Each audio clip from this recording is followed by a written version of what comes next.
back to the phone and reach out to Phil Stewart. Phil?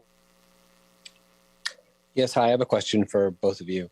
To Secretary Austin, President Biden's decision to rule out deploying U.S. forces to combat Russia early in the crisis must have impacted Putin's calculus in some way. How do you assess that it's impacted his calculus? And do you have any concerns about pursuing a strategy other than ambiguity as far as deterrence goes?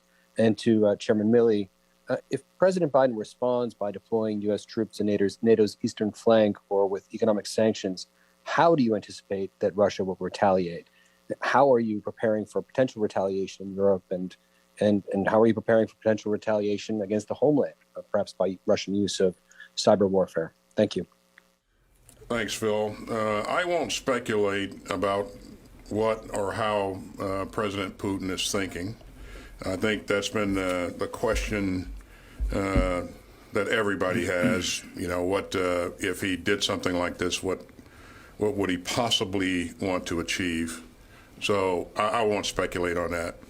I would say that our focus is to make sure that whatever happens, we're prepared to reassure our allies in the region and support NATO's efforts. And of course, this is about NATO and the alliance.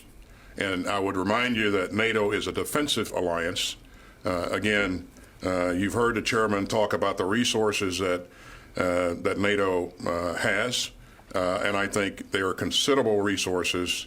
And again, it's important to make sure that we keep the alliance united. And Phil, I would just echo that, you know, the uniformed U.S. military is prepared to do whatever we're directed to do.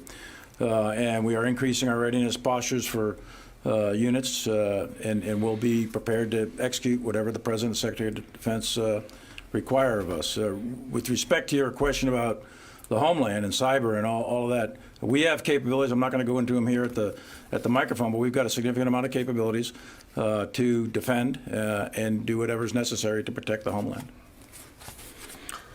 Okay, let me